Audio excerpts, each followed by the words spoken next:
This house will be perfect for Marcus's new start, my mother announced during Christmas dinner, casually passing the mashed potatoes. Emma, you'll need to move out by next weekend. I froze, my fork halfway to my mouth. My name is Emma Sullivan. I'm 32, and my mother just announced she was giving away my house. The house I bought 3 years ago after a decade of saving. Excuse me? I managed to keep my voice steady, though my hands were shaking. Now don't be difficult, my father chimed in, not even looking up from his plate. Your brother needs this more than you do. After his divorce, he needs a fresh start. Marcus, my 35-year-old brother, sat across from me smirking. He'd always been my parents' golden child, even after dropping out of college, burning through 3 failed businesses, and recently divorcing his wife after she caught him cheating. This is my house, I said firmly. I bought it. You can't just give it away. My mother's expression hardened. Actually, we can. Your father's name is still on the deed as a cosigner. We've already spoken to a lawyer. That was true. When I bought the house, my father had co-signed because the bank wanted additional security. I'd been meaning to refinance and remove him, but work had been hectic, and I trusted my family. Clearly, that had been a mistake. You're being selfish, Marcus added, helping himself to more turkey. I have nowhere else to go, and you can easily rent an apartment.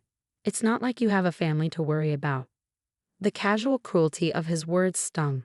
I focused on my career as an environmental scientist, and apparently, that made my need for a home less valid than my brother's. I'm not moving, I stated, pushing back from the table. This is my house. I pay the mortgage. I've done all the renovations.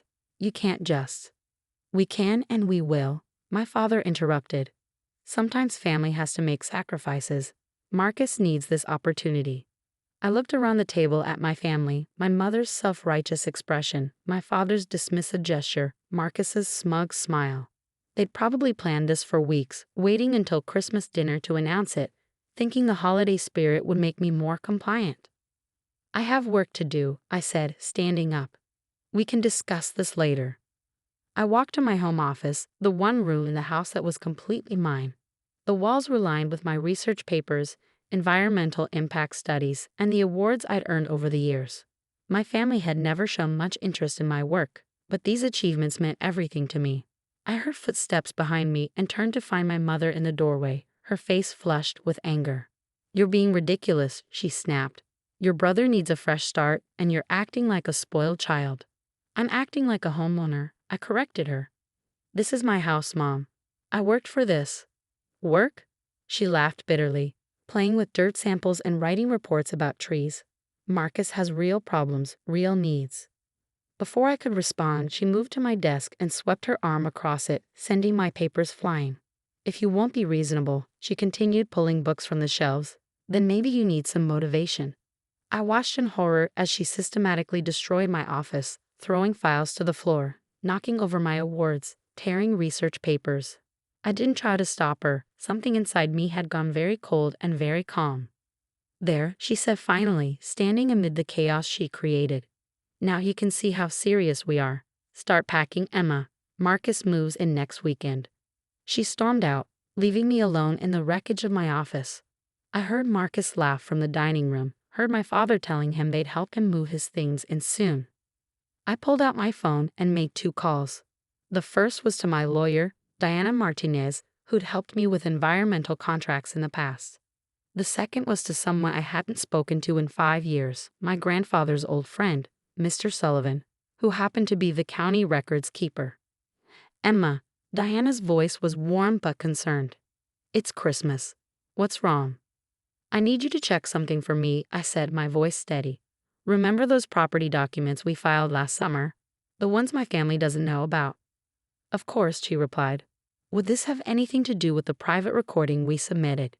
It might, I said, a small smile forming. How quickly can you get me copies? My family had always underestimated me, assumed I was naive, too focused on my work to understand the real world.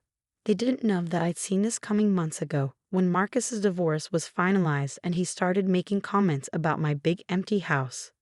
They had no idea what I'd done to protect myself, and their shock would be exactly what they deserved.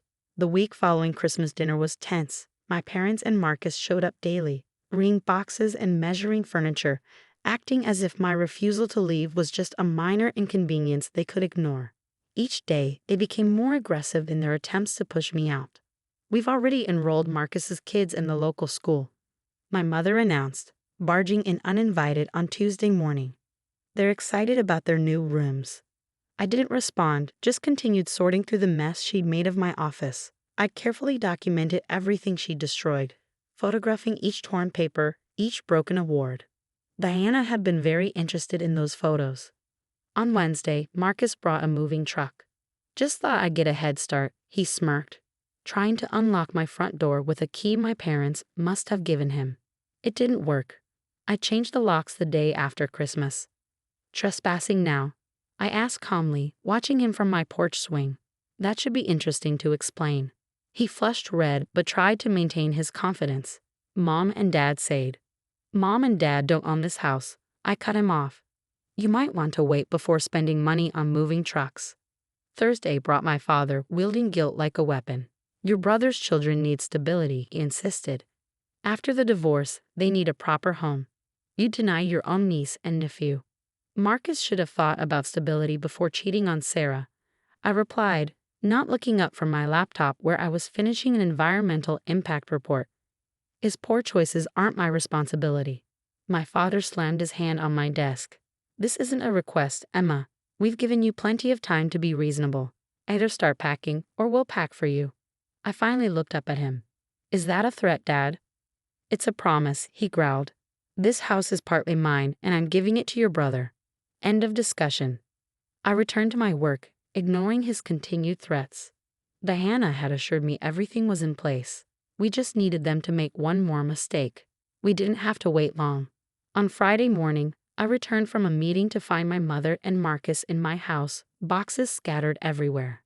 They were packing up my belongings, tossing my books and research materials carelessly into boxes. What are you doing? I asked, though I already knew. I discreetly pressed record on my phone, slipping it into my pocket. Since you won't be reasonable, my mother huffed, dropping a stack of my journals into a box. We're doing this for you. Marcus's furniture arrives tomorrow. You're breaking and entering, I pointed out. Marcus laughed. It's not breaking in when we have a key. Dad's name is on the deed, remember? We have every right to be here. I noticed they'd already started moving their boxes in. Marcus's tacky sports memorabilia was propped against my wall. His kids' toys scattered across my floor. Last chance, I said quietly. Pack your things and leave. You don't want to do this. Or what? Marcus challenged. You'll call the police on your own family. Always so dramatic, Em. This is happening whether you like it or not. I pulled out my phone and made a call, putting it on speaker. Diana? They're here, breaking in and moving my things out. Yes, I have it recorded. Could you proceed with the filing? My mother stopped packing, her face going pale. Who's Diana? My lawyer, I replied calmly. She's very interested in the property records Dad claims give him the right to give away my house. What property records? Marcus demanded, but I could see uncertainty creeping into his expression. The ones that showed Dad's name was removed from the deed 6 months ago, I said, watching their faces. The ones that prove this house belongs solely to me. The ones that make what you're doing right now criminal trespassing and attempted theft. That's impossible, my mother whispered. Your father never signed anything. Actually, he did. I smiled. Remember last summer when he was helping me refinance? Those papers he signed without reading? Turns out they were transfer of ownership documents. I own this house. Completely. Legally. And you're both breaking the law right now. The silence that followed was deafening. Marcus's face had gone from smug to panicked, and my mother's hands were shaking as she set down the box she'd been packing. You're lying, she finally managed. You couldn't have. She was cut off by the sound of car doors closing outside. Through my window, I could see Diana getting out of her car, accompanied by 2 police officers. I'm not lying, I said softly. And now you get to explain to the police why you're in my house without permission, destroying my property and attempting to force me out. I wonder how that will look on Marcus's custody agreement. Marcus's face went white. He was already on thin ice with the custody judge after his affair. This wouldn't help his case. Emma, please, my mother started, but I held up my hand. Get out, I said firmly. Take your boxes, take your key that you no longer have the right to use, and get out of my house. The police can escort you if necessary." They fled just as Diana rang the doorbell, nearly knocking her over in their haste to escape. But we weren't done yet. Not by a long shot. My family had finally gone too far, and I was done being the quiet, accommodating daughter they could walk all over. They thought they knew me. They were about to learn just how wrong they were. The aftermath of that day sent shockwaves through our family. Diana filed restraining orders against my mother and Marcus, using the evidence of destruction from Christmas and their recorded break-in attempt. The police report was damning, especially the photos of my destroyed office and their unauthorized moving activities. My father showed up alone the next day, his face red with anger. "How dare you?" he thundered from my porch, since the restraining order didn't include him. "Calling the police on your own mother? Getting a restraining order against your brother?" I stood in my doorway, arms crossed. How dare I protect my property? How dare I stop them from illegally trying to force me out of my own home? "Is that what you're asking, Dad?" "I signed those papers," he said, his voice dropping dangerously. "I helped you." "No," I corrected him. "You signed without reading, like you always do when it comes to me. You assumed I was just your naive little girl who needed Daddy's help with boring paperwork. That was your mistake." He stared at me like he'd never seen me before. Maybe he hadn't. Maybe he'd been so busy focusing on Marcus that he'd missed who I'd become. "Check the property records," I suggested. "While you're at it, check who owns the mineral rights to that worthless land you sold me last year."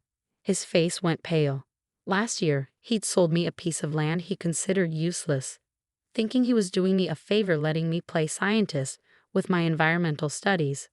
What he didn't know was that my research had discovered significant rare earth deposits on that property. Deposits that were now legally mine. "You knew," he whispered.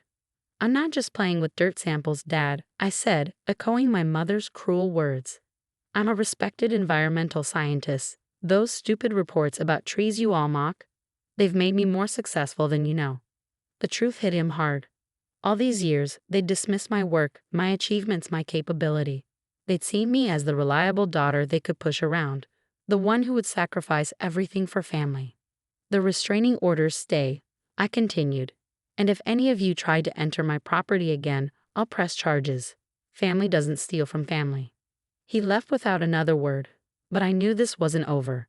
The family group chat exploded with messages from aunts, uncles, and cousins, most taking my parents' side without knowing the full story. "How could you do this to your brother?" my aunt wrote. "His poor children." I posted the security footage of my mother destroying my office, followed by photos of Marcus and her breaking in. The chat went silent. 2 weeks later, I received an unexpected visit from Sarah, Marcus's ex-wife. "I heard what happened," she said, hugging me tightly. "I always knew they favored him, but this is insane." She told me Marcus had lost his weekend custody privileges after the police report came to light. "The judge said breaking and entering showed serious lack of judgment," she explained. "Your parents are furious, blaming you for ruining his chances." "He ruined his own chances," I replied, "just like he ruined his marriage." Sarah stayed for coffee, and for the first time, we really talked. She shared stories of how my parents had enabled Marcus's worst behaviors during their marriage, always making excuses, always bailing him out. "You're the first person to make him face consequences," she said admiringly.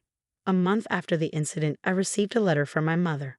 Inside was a check, attempting to pay for the damage to my office, along with a note that read more like a guilt trip than an apology. "While we disagree with your actions, we're willing to move past this if you'll be reasonable. Marcus still needs help." I returned the check with a simple note. "The damage is already documented with my insurance company. Any further communication should go through Diana." The changes in my life were subtle but significant. I focused on my work, publishing research that earned recognition in my field. The mineral rights from my father's worthless land proved incredibly valuable, leading to a sustainable mining contract that would fund my research for years. My home office was rebuilt, stronger and better. The broken awards were replaced with new ones, my torn research reprinted and properly filed. But I kept one torn paper, framed it actually, a reminder of why boundaries matter. Sarah brought the kids over sometimes, supervised visits where I got to be the aunt I'd always wanted to be, not the one my family tried to force me to be.